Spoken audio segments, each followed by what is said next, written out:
Hello বন্ধুরা, তোমরা সবাই কেমন আছো? আবারও চলে আসলাম আরেকটা দারুণ স্বাদের পিঠের রেসিপি নিয়ে। শীত চলে এসছে, আমরা পিঠে খাবো না এমনটা কি হয়? কারণ শীত আসলে পিঠে আমার লাগবেই। পিঠে আমি বানিয়ে থাকি, পিঠে না বানিয়ে আমি একদমই থাকতে পারি না। পিঠে আমার ফেভারিট একটা খাবার।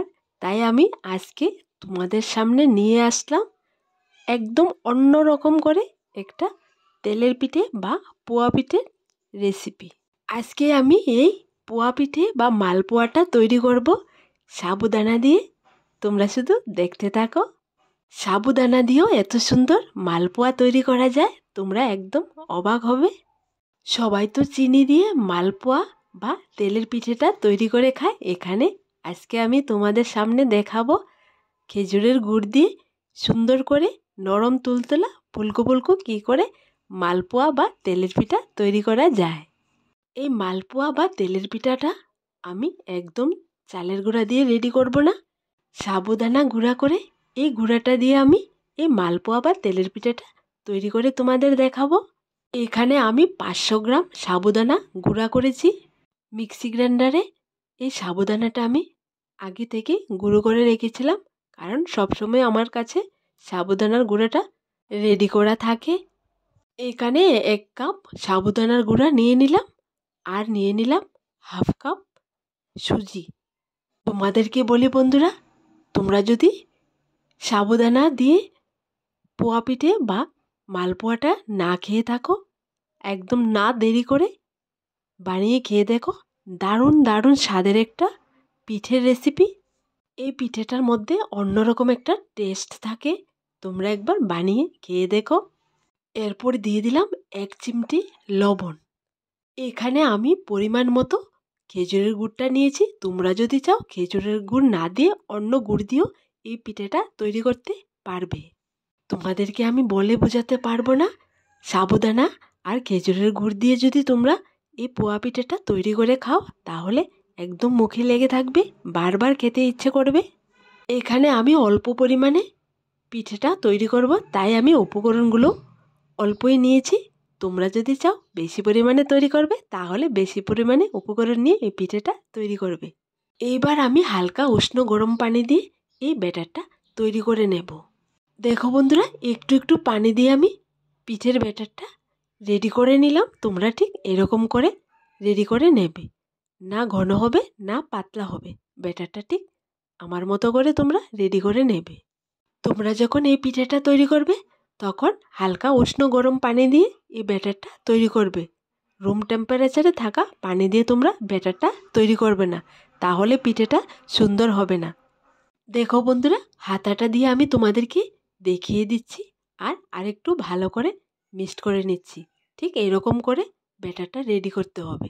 আর এখানে পিঠেটা রেডি করার জন্য আগে থেকে চুলোয় একটা প্যান বসিয়ে রেখেছিলাম। প্যানটা যখন গরম হয়ে গেছে, এবার আমি পরিমাণ মতো তেল দিয়ে দিচ্ছি। দেখো বন্ধুরা, তেলটা দেওয়ার পর তেলটা গরম হয়ে গেছে। এবার আমি ব্যাটার থেকে হাতাটা দিয়ে 1 হাতা ব্যাটার নেব, আর তেলের উপর আস্তে করে ছেড়ে দেব।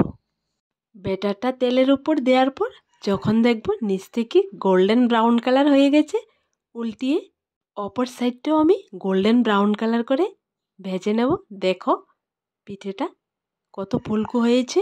ব্যাটারটা দেওয়ার সঙ্গে সঙ্গে একদম ফুলে উপরে উঠে গেছে।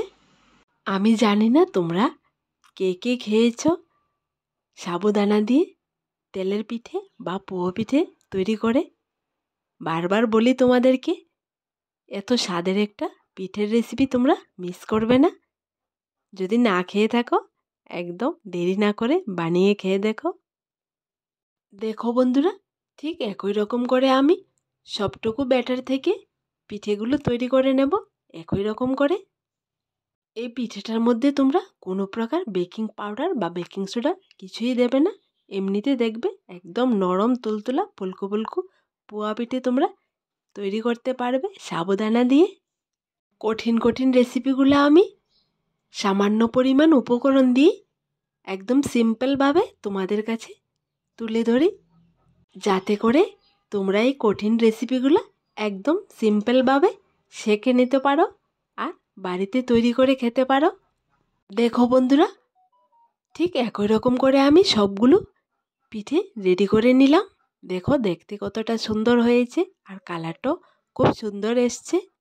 বিকেলের নাস্তা বা টিফিনে এই পিঠেটা তোমরা রাখতে পারো।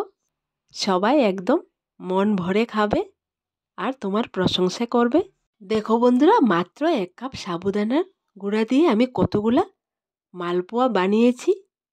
আজকের এই মালপোয়ার রেসিপিটা তোমাদের কাছে কেমন লাগলো ছোট্ট একটা কমেন্টে লিখে জানাবে। একটা পিঠে আমি তোমাদেরকে ছিঁড়ে দেখিয়ে দিচ্ছি।